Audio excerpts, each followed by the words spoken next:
Hello YouTube, Aaron here with a video to showcase some of the things that I'm doing going forward. I'm actually happy with some of the things that I'm going to be showcasing. If you can just about, no you can't see it, you can see it now just about. But I'm bringing back my old Spitfire. So my old Spitfire was the first ever release distro that I ever made, Spitfire AKGE it was. And I'm bringing it back. I thought I'd bring it back because it's the first ever thing I ever made. I'm only going to have two. I'm going to stick with Torpedo, I'm going to stick with Spitfire. Spitfire was my first ever distribution, and I don't know what it is, but I just like the colours. The colours are the best colours that I've had out of all of them, I reckon. Although I do like the background to Lancaster, because the original desktop theme I had on Windows when I used to use Windows is in the Lancaster theme. So if I'm actually using my latest and greatest 2.06, and this contains my new terminal, which isn't finished by the way, and it is an app image. It took me a little bit of time to get it like this. It's a 500 line script, so just think of how long it took for me to get that with me bot. So anyway, Spitfire used to be this. This is the old Spitfire, and we've got a problem with the system app, which is why I'm changing this to QML. But my old Lancaster, it used to be my Windows desktop, and my old login screen with the I had the New York City login screen, and that used to be my Windows setup. That's how I used to have my That's how I have my Windows system. So if I actually set up a Windows system, which I do have on this computer. And I've said numbers of times that I do keep it on a hard drive. So my hard drive's in my second computer, but it's not plugged in, for Windows, and it used to have this desktop image, and my login screen would have been something like this. So I can actually show you what my old login screen picture used to be. So we can go here. This is my old boot screen and login screen. This is what I used to have on Windows, which is why I integrated it into my Linux. Obviously the theme, the Lancaster's theme wasn't my original theme on Windows. It actually used to be red, which is why Spitfire is Spitfire. So I made Spitfire because of having my customized Windows theme. And well, moving forward, I released 2.0.6, and it's not really finished, the system app. I want to finish the system app, to be honest. We've got my terminal now. I'm not really too happy with keeping that Lancaster, although all the cool colours that I had is why I created all these different themes instead of just sticking to distributions, so you could change the colours if you wanted. So we've got Mosquitoes green, and we've got all the different colours. So we're going back to Spitfire. We're going back to the original days. Now I'm going to have Torpedo and Spitfire because not everybody's going to like the colour of Spitfire. But I'm building this in the machine right now, and this is what I wanted to show. I wanted to show some of the things that I normally do in my distributions to make it the way that it is. So currently we've got Spitfire in here. We need to edit the username. I need to edit, and I need to change this icon here. It was normally turquoise. I've made this turquoise, and we've got my original Plymouth boot. Now I do need to change my bootloader artwork. So Grub, what loads on Grub, the image, the text, and everything needs to be changed. This is why we're in a virtual machine, and the ISO is not being released yet. So this might take me a few more hours. I'm just doing it slowly but surely, making sure that it's, you know, basically up to scratch. And we've got my original Plymouth that I used to have back in the day. Now that took me ages. There's probably about 30 different photos I had to edit of a bar just to make that bar go I'm pretty sure it goes like that, and then zooms. And I think it's a pretty cool feature from Spitfire. So I'm going to be integrating that. Of course I've got to change this now, and bear with me, the taskbar's been a bit funny whilst I've been editing this, but we shouldn't have any issues. Okay, yeah, it looks perfectly fine. I've added my new, it's called taskbar buttons. I've just released that. So with my distributions at the moment, until I release newer updates on the other ISOs, this one here will currently have my new taskbar buttons widget, which is a forked widget to allow me to use my widget icons and have my settings to have the overview and everything. But I've removed the spinning gear because the spinning gear was just becoming a little bit too annoying for me. And my desktop is meant to be minimal. I don't want nothing like that, you know. So I obviously have forked someone's project, and I've changed it to not have a spinning gear, and then I've released it for others to download. Perfectly fine by forking that. So anyway, I need to edit my icon so that it has the original icon. Now I can't remember if I've done this through Krita or if I've done this through GIMP, but we're going to do this on camera now. I'm pretty sure the picture is an SVG, which is what allowed me to do it in the first place.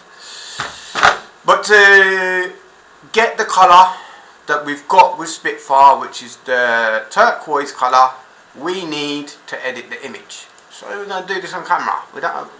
I need to edit the image. So we're going to do this on camera. There's not a lot I'm going to be editing on camera, but I might as well give it a go. So Krita's gone a bit funky these days. Oh, it's not the same anymore. I'm going to open it in. We don't want to go to pictures, we want to go to /opt. This is where my app is normally at, so if you actually wanted to delete my app, feel free. We've got a picture of I'm user. So we need to select this tool here, and then we just need to make it a colour of choice, which is this colour, of course. So we want to go this colour. You can see where I kind of edited before to put it back to black. So then we save this. We don't want to save it as I'm user 2. I think we'll put it as number 3. And could not save, would not open, all because of that location. So if we come back now, pretty sure we go here and home. Torpedo, we could just, we can't save on the desktop. We could just save it here in the public folder. Yeah, seems to be happy with that one. So if we go to, I've never seen the public folder, it doesn't actually normally show. We've got this here. I actually want to copy that to my thingy. I've got a lot of stuff on this USB, so we've got to be. You've got to copy things twice. Sometimes they don't like to copy. We can get rid of that now. I do want to edit the boot and stuff. Would do that, but the picture that I normally get for the boot, I'll probably change it back to what I normally had. I'm not too sure if I've got the file for that. If we go to opt. It might just be easier doing it that way. I don't have to edit a whole photo. So my whole boot, my normal boot. See, since it says that, we need to go back to here and look at some old templates. Yeah, so we've got my old boot photos here. I'm going to put that on there. Then we've got the user. I'm user. We've edited that. We've got the Plymouth already. We've got the sounds. Obviously I need to edit the login screen so it has the new thing, and I need to change the user.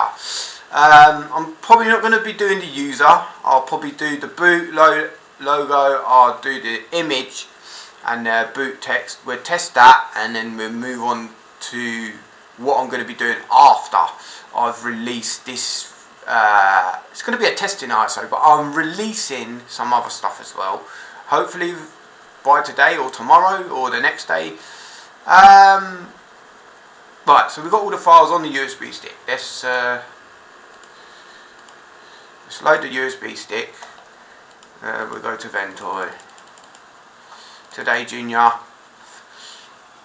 Oh, I've only got 4 CPU cores and this is an Intel i3. Is it an i3? It's a 3. We didn't even have a look right now what we're using. pretty sure my terminal tells me. Does it tell me? I'm on an i3-4170, if you know what that is. Yeah. I haven't exactly got the best setup. My AMD 4 broke. So we're going to get this image, and we're going to put this image in this folder here where the images are, and then we're going to rename it. I don't think we're able to do that. We've got all these crazy service menus. I want to change it so that the service menus are a bit smaller, so there's less things and it doesn't say actions. We'll change the image, but that hasn't updated. That will update though when we reboot, but for now I think we'll do it this way. We go back. This is how I do my taskbar icons. I put everything in one place, so people just go to it and say, right, yeah, this is everything.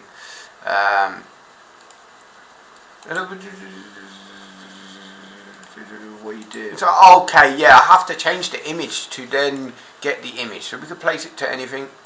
We can place it as an alien. Hey, we've got an alien, and then we come back here and then we change it.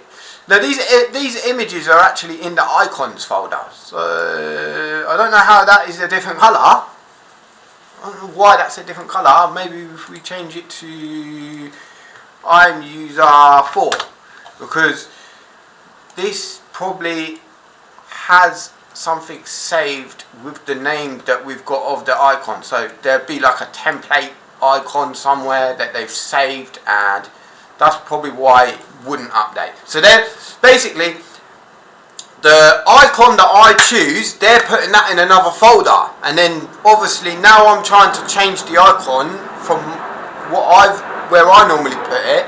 There's already a photo that they've saved, so now that I've changed the name of it, it's gone to a completely different icon and stored this icon now in that same place.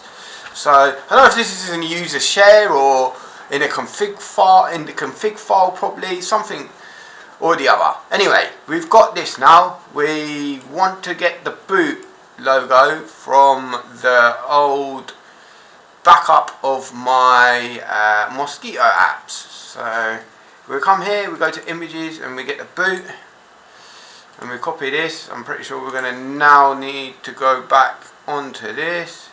I want to make this so that the actions doesn't show. It will say Claude Mod service menus, and well, the service menus have not been updated, to be honest, I don't think, because the white partitions is new on the service menu. So I'm going to see if I'm going to update it and fix this. We've got the DNS manager, pretty cool.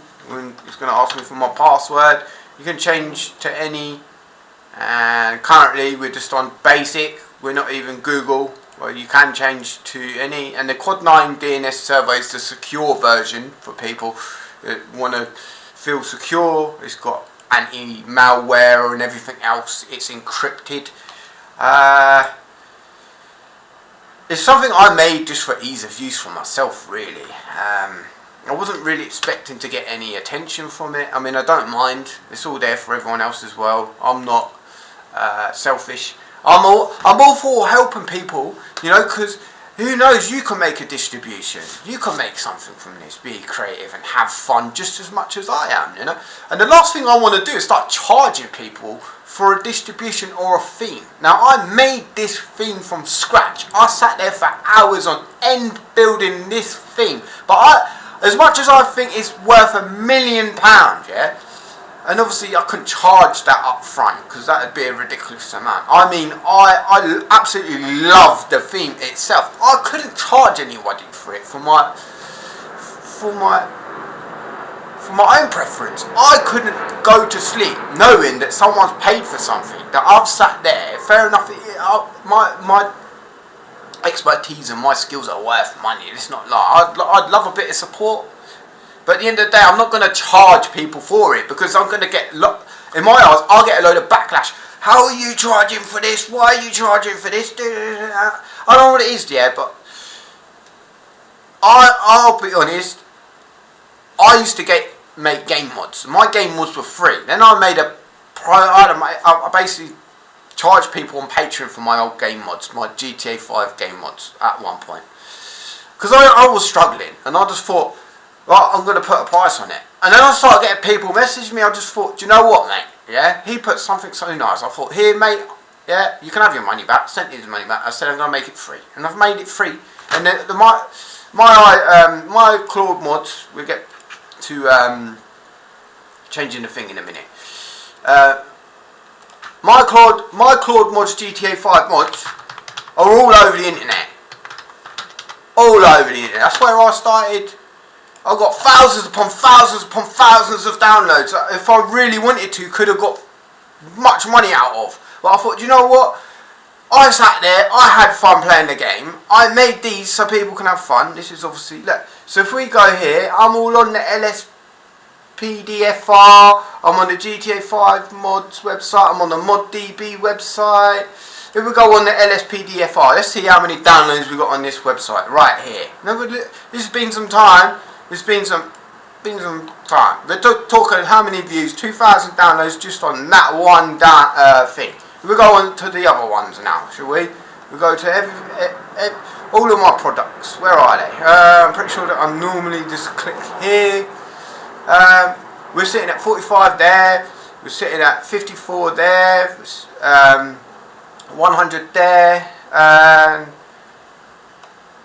we're going 2000, yeah? So now we go into GTA Inside. And we're going to go to GTA Inside is my main website for people to download from my mods. This is where I update first.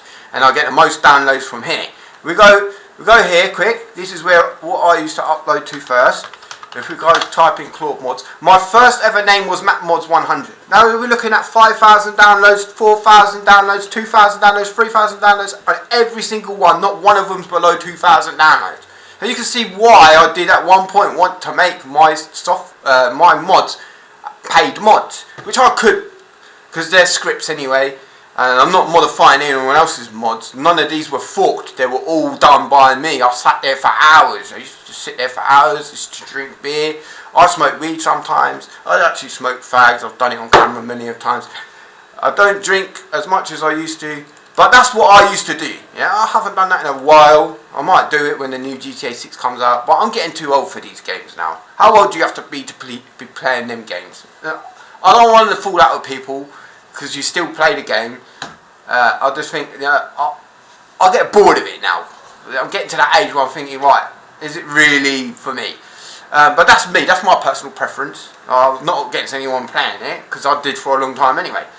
But yeah, I thought, you know what, it's time to grow up. I could do with the money, but I love watching people have fun and getting feedback. Oh, I love your work, you know. Oh, I love your work. You. How did you come up with that? Or, you know, it's just something or the other. Someone says something, you know, that's going to brighten my day, and hopefully I've brightened their day and made it easier for them, so they have to sit there on Windows and get 101 updates that break your system when you reboot. So this is how I edit the grub. So if we go here, this is Spitfire, AKGE, and we're going minimal. Version, well, to be honest, this is version 1. Well, we've had tons and tons of updates to Spitfire. I've actually got it on a USB. Yeah, we've got one version on a USB, which I've kept, and I've got a few others, so I don't know what version this is. This is just a custom egg. Probably where I had tons of issues with getting Arch working. Anyway, we've got to do that again. So, Spitfire, AKGE, and we go minimal.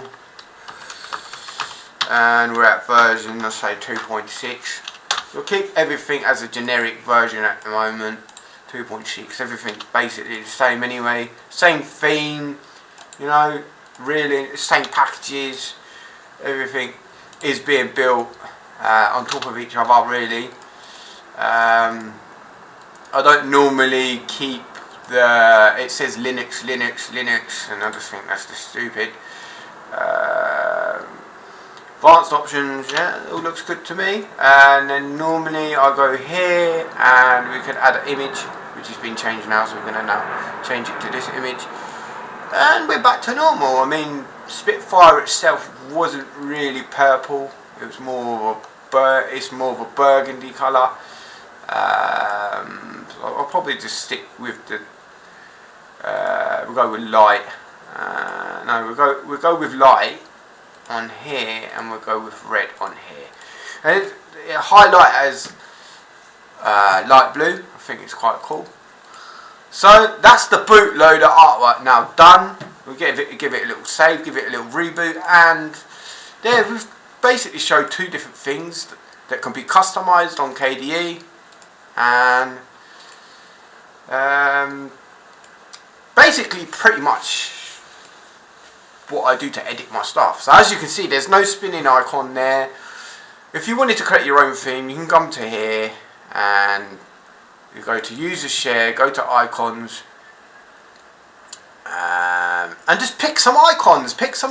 Come on here and go to widgets and look at some widgets. Download some widgets. What you do is you get some widgets, you download some widgets. So like one of them that I've just forked today is configure button. You download some widgets, add the widgets to the taskbar, see how they react with the taskbar, make your own taskbar theme. And if you want to make it into an ISO, then you've got Penguin's Eggs. Big shout out to the Penguin's Eggs team and the main developer, Perio. I love his work. Where would I be today without him? So Penguin's Eggs is actually what I use to create my ISOs that you install, if you do, or if you're looking to. Yeah, if you want to be creative, create your own thing, I'm all for it. I'll support you whilst you're doing it, you know, because you never know, you could come up with an idea that might help me, I could help you. You could make something you like and then have fun and, you know, gather some people from it. You know, I'd like a community of people, really. I don't know how many people are actually downloading my distributions. But anyway, this is Spitfire. Now, we could just go here and change this quick. That's fine. We'll go with this one here. And then I'll show you some of the script that I've been messing with. This is why I really haven't done much. Of many updates, although I need to get my ISOs done now, basically. So what are we looking at? We're looking at Torpedo Installer, which is the generic name. We want to call that Spitfire Installer, and all these option things don't show up. It's just maybe generic name's not what we need.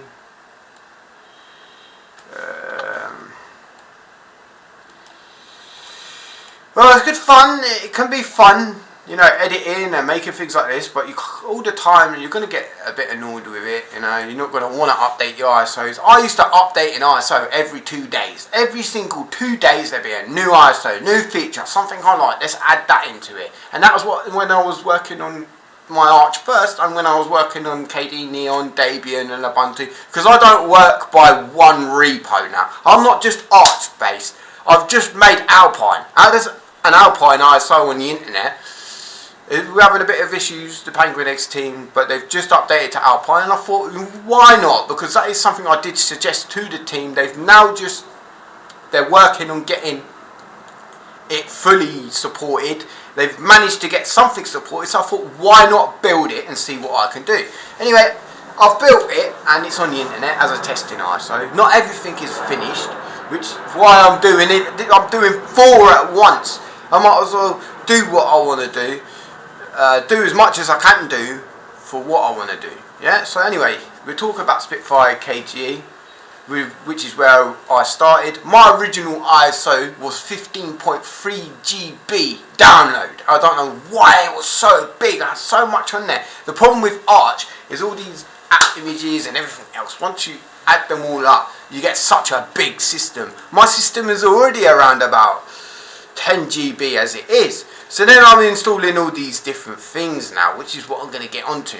So I have plans to build my full, and I'm looking to do it on every single ISO that I have today. So we're looking at The Claude Mod System tool does need updating. I don't know if anyone's actually into that ISO, but it's there for fun. And I did go through some sort of stage of saying, right, this is going to be my going forward thing. So it's still there on the internet. If you wanted to download it, there's a few issues that I do need to fix, I'm aware of. It's the bash history on the root account. No, bash RC on the root account. So when you select an option, there's an error, because I have been testing it. Then my Torpedo, I'm going to make full. And I'm going to also make my Arch KDE base a full version as well. So people could just download the base Arch version of my distribution and have my full applications. And I want to also build my KDE Neon full, and then my Alpine might get a full. But KDE Neon and Alpine are going to be set back for a minute whilst I do my Spitfire and my Torpedo and my Arch KDE base and also my Claude Mod System tool. I'm going to get all of them up. Claude Mod System tool will be updated, and then I will make it full. And also I'm going to make the others full as well. And what I mean by full is basically it's got more applications. So I normally install Yuzu, RPCS3, Retro Arch, Xbox Gamers, Game Cloud. We've got GIMP, Inkscape, Critter, OBS Studio, because I've had enough of downloading OBS Studio now. This is why I want to get back onto it. OBS Studio. The problem with Arch is if the ISO is 10 gigabyte, then you need 10 gigabytes worth of RAM. It's going to copy it into the RAM. Now, I've been thinking about how to get the full edition as a button, which is what I've got anyway. So I'm going to implement that as a button. I'm going to also try and make an ISO with everything installed. But the problem is you're going to need a lot of RAM on Arch, because it's going to copy the whole ISO to the RAM before anything. I'm sitting at around about 11, and we can verify that coming here. So I'm actually sitting around 11. I've got 12 GB. So I might have a bit of an issue if the ISO is any bigger than that, and I'm hoping it's not, because the first ever one was 15. So I may look to rebuild this again, since this has been its own ISO ever since it's come out. I've added more and more and more. Well, I did build this off of Arch base again. So what I might do is I might build this off of Arch base again, or rebuild the whole thing, because I'm not too sure if we got any pip modules installed on this. I can look at this at a later date. Well, we are around about 10 GB anyway, which is quite well. With 9.8 GB this system is currently, so we're not too bad. We're getting about 3.8 GB ISO. I just want to make sure that we've got the right things installed and not bloatware, basically. So I'm going to look at some pip modules, because I used to use PYQT6. It wouldn't break the system or anything, but at the end of the day we've now got extras we don't need, which is what I'm going to remove, because we don't need PYQT6 in a pip module anyway.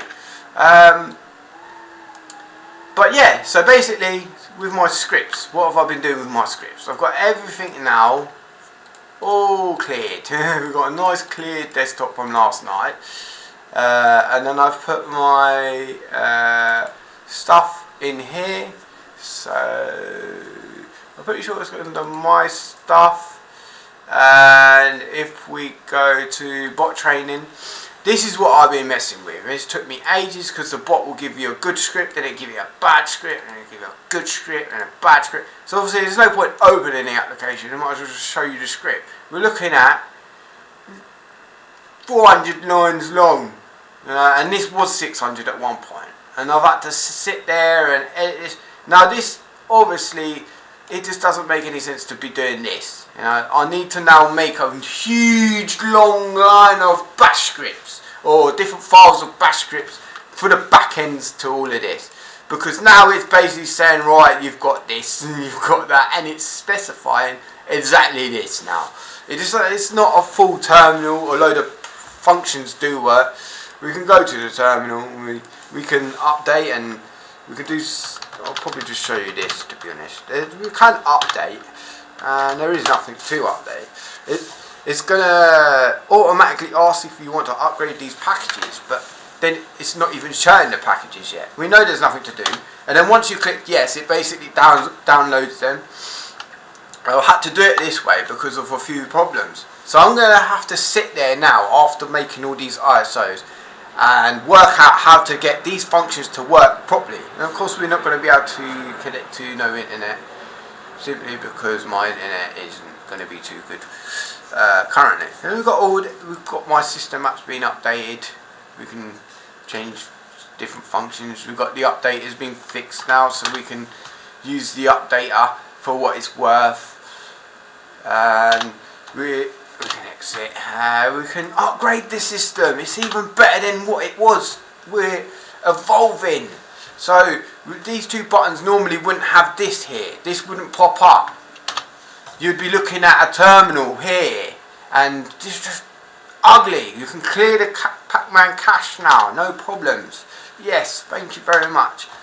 We can unlock kernel and we can lock the kernel. You've got the choice there now. I've edited the bash scripts behind this so that it will lock the kernel and also unlock the kernel. I don't know if this... Oh, here we go. Look, so here we go. Package locked.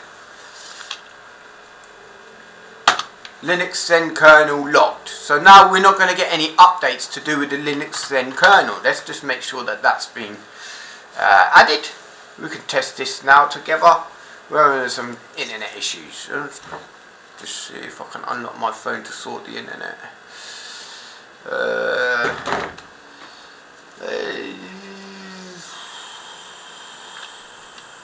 If I look at the Pac-Man, we should be looking...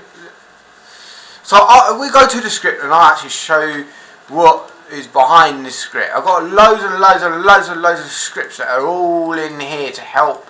So like, if you get any kernel issues, I'm pretty sure we had something to fix the kernel. It's called grub fix.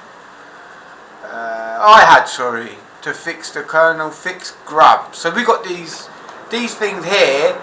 This is, I'm not too sure if this works, but it's meant to auto load your hard drive and chroot straight into it. And then what you can do is there would be two other buttons that you can basically fix the grub. It'll reload the grub. Because a lot of people getting kernel issues. You won't be getting any kernel issues on here, I'll tell you that much. I'll tell you that one for free. Anyway, here look, so we're looking at kernel. This is what it's doing. Kernel unlock, kernel lock. And if we go to the Pac-Man file now, are we actually seeing anything locked? I'll do my own tests in my virtual machines, and this was working at the time. So we are not locking the kernel, so it's good that we've done some tests on here now. This should be editing this file, and it should be adding it to the end of this one here. There's something I could definitely look at in my spare time to try and fix. This was here because obviously originally I did block my kernel from being updated, but since we're on Arch repos, I don't see no issues. I'm not installing third-party software. We've got the chaotic AUR, which is considered safe by me. Don't take my word for it, but I've not had any issues, and I'm constantly editing on Arch and having fun. So yeah, moving forward, I'm making Spitfire AKG again. As you can see, this is what it normally looks like. We're gonna change that icon so that icon is different. We've done the boot text. Have we reloaded to see the boot text? Let's have a look. Just see some of the stuff that's, so Spitfire AKG minimal version 2.06. It's going to say that we're running Linux Zen, which makes no sense. We've got on usual Plymouth, which is what I sat there and built. We've got the Torpedo account needs to be updated, which is why there's a test account. So I can log into the test and then change the name and change the home directory. And then I need to change this artwork, and I need to speak to KDE about getting the update thing here. So if I come off of this, force this off. This is only a there to update before turning it to ISO, so I've got no problem turning it off for the minute. If we go back to Ventoy, and if we go to my old Spitfire, I can actually show you what it used to look like. It's called Egg of Spitfire. So if we come here, this might not be the most up to date because I can't tell you how many ISOs I made on Arch to try and get an Arch ISO. As you can see, that I haven't even got a picture on here. It's called Arch Spitfire. So this really was trying to get an ISO to work, and I had so many problems with Calamaris. That's why I stopped making Arch for as many months as I did. And then I worked out what it was, and it was all down. It was down to the fact that, you know, if you've downloaded my Arch ISOs, it copies to RAM, and I couldn't work out how to get Calamaris to configure so that it would change the unpack FS location. So I don't know what we're going. What's happening here? We're having a little bit of memory issue. This is Plasma 5, and it hasn't been. I've tried to get it out as Plasma 5 on Arch. I tried to do my part of what was it? So this is some of the funky artwork we used to have that I've removed. This would have been I think this would have been the second plane I made, because I made a few different images. The plane's flying in. This is the X0 Linux. Is it X0 Linux? Yeah. I edited this to be my own. If you come here and you can see the X0 Linux. Just crashed out anyway. So this is my old Plasma 5 version. It actually looks completely different to what it was. What it is now, in a way, kind of. This is what I want to add. So I need to ask KDE to fix this problem here. The problem is, they've changed the icon, I think, yeah? And it doesn't show unless there's any updates. And if you change the setting to make it show always, once you've updated, that is it. It'll disappear again. And my theme is based on the notifications. And it's based on showing you whether you're fully updated, which it would be the main colour, and if it's not, it would be dull, and you'd know there's updates. And obviously, now it only just pops up when there's an update, and I'm like, well, that's kind of ruined my theme. The notification on the side of it is part of my theme, you know? This here is part of my theme. This here is part of my theme. In fact, KDE Dev helped me out with the command for the overview. Thank you very much, Justin. If you've watched this video, he's probably not going to watch this, but yeah, KDE Dev Justin, I can't remember his last name. He helped me with the command for that, and that was at a time where I was still getting to grips with complex commands, and I've got so much better because of that now. As you can see, this is like a leap version before minimal was even a thing. This was ages ago. Even my installer is completely different. If I wanted to make this installer, I'd have to change all the Calamaris files again, and since Calamaris is newer now, so I don't know if we can even find out when this was made. We've got release notes. We've got a date on it. We haven't even got a date on it. Of course, I'm not going to be installing it. But this is my first ever installation I ever made. We could definitely find out. We can find out. I'm pretty sure we can find out when this was made. We can find out shortly. We've got a branding. This is how I edit my Calamari. This is the X0 Calamari. So yeah, look, the 1st of the 5th, 2024. So a few months ago, and then I worked out how to fix it, and yeah, ever since I've basically So this is my first ever Spitfire picture. Get this to open in Opera, which was what I used to use as well. I used to use Opera, but there's no point having Opera now. We've got Firefox with a custom theme. Everything seems to be working fine as it is. You know, yeah, I'm not going to be doing a long video, but I just thought I'd show some of the things. You know, this is obviously being a bit slow because we're in a virtual machine. Come on, Junior, today. See, this is what happens when you don't download Gwenview. I didn't know about Gwenview at the time, so just give me a bit of lenient, be a bit lenient there because I didn't know as much as I did now.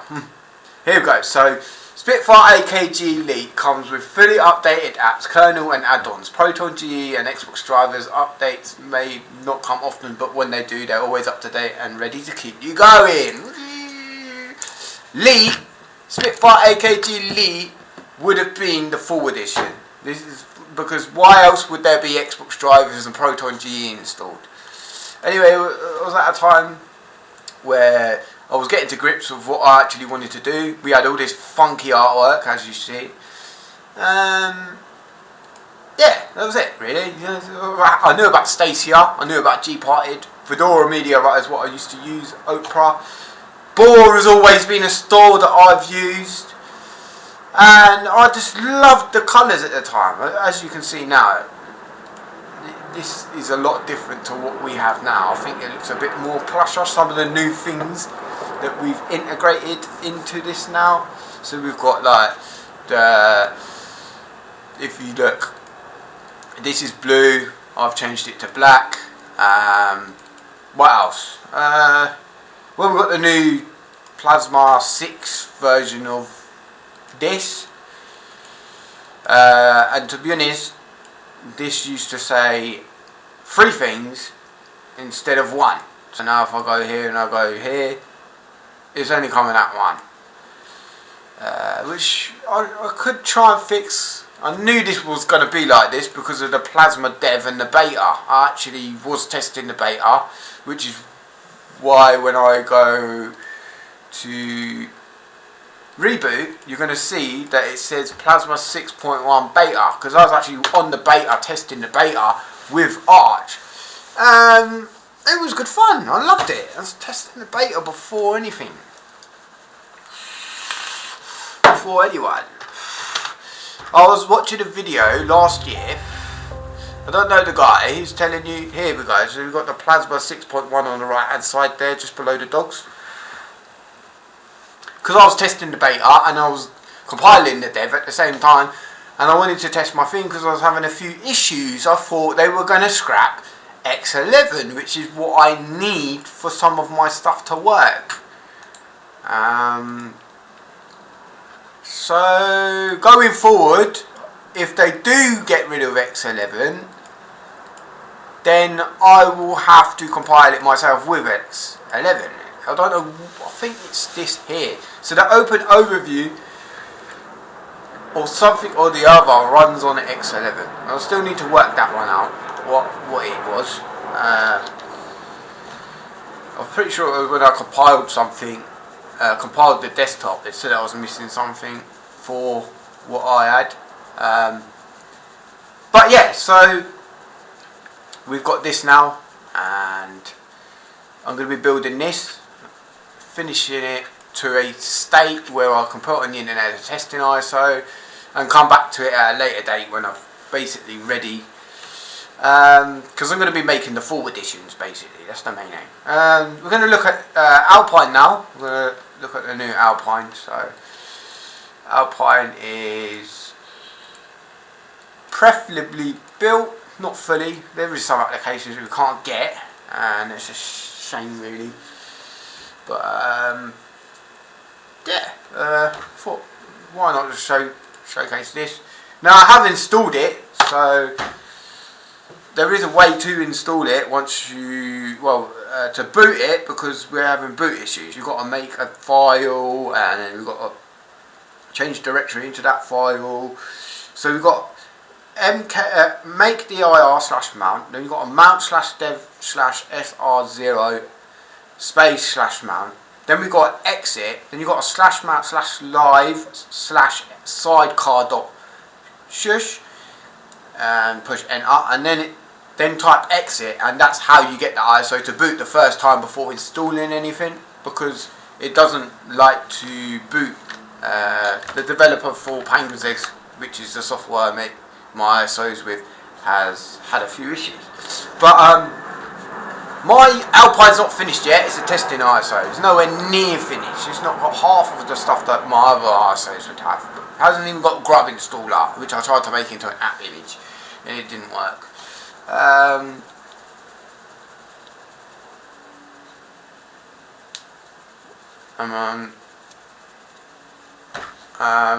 Yeah, I'm trying a lot of things, testing a lot of things, making sure it all works. This is Alpine.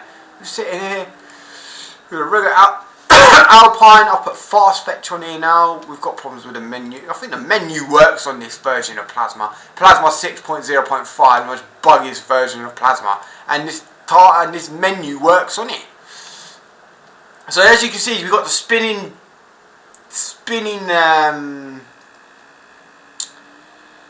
thing at the bottom here, which is what I've removed in my own version of this.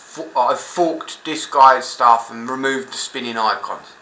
So we're looking at Plasma 6.0.5. The frameworks are old. Everything on Alpine is old. Look, applications view is unsupported on this system. Do you know why? Because Alpine doesn't use System D, and that is a System D component. To show you your applications at the bottom here is a System D component, which is why it doesn't work on my Open RC Debian, which is an old release. If we go to the console, we've got fast fetch, and I don't know what it is. A fast fetch loads quicker than NeoFetch. So moving forward, that's what I'm going to be changing to if I can get it, because I couldn't get it on certain distributions, which I'll give it a go anyway. Get compiling it or something. Yeah, this is Alpine. We're on the latest version. It's fully updated. I've installed some packages, and moving forward, I'm gonna get this up to a state of what I normally have. I'm gonna make a full edition. Yeah, I hope you've enjoyed the video. I really haven't got much else to show really. I'm just at it at the moment. I'm trying to get some things built. I want to get a full edition because I've had enough of downloading OBS Studio and GIMP and Critter, and I want to have a little game here and there at some point, so it'd be nice to have bottles and everything else. I built it for gamers, and I'm a gamer myself. I know that's why I built it basically, so I don't have to sit there and download all them applications, and there's things that are, installed for gamers, like we've got Anti-Micro X, we've got bottles installed, we've got GPU drivers is something that I want to obviously wanted in my distribution for people like me and others. So obviously just download their GPU drivers, which is why I've got this here. It needs to be updated, but for the most part it's there. We've got the theme changer if you want to change the theme. I want to upgrade to AKG soon. We've got the updater. The mirror changer isn't here, and neither is the converter just yet. I don't know why we've got a console button. I do think I removed that at one point. We've got a back to terminal button. But my application's being updated, and obviously a few distros. That is it really for today, and I hope you've enjoyed the video. It's a bye from me, Aaron.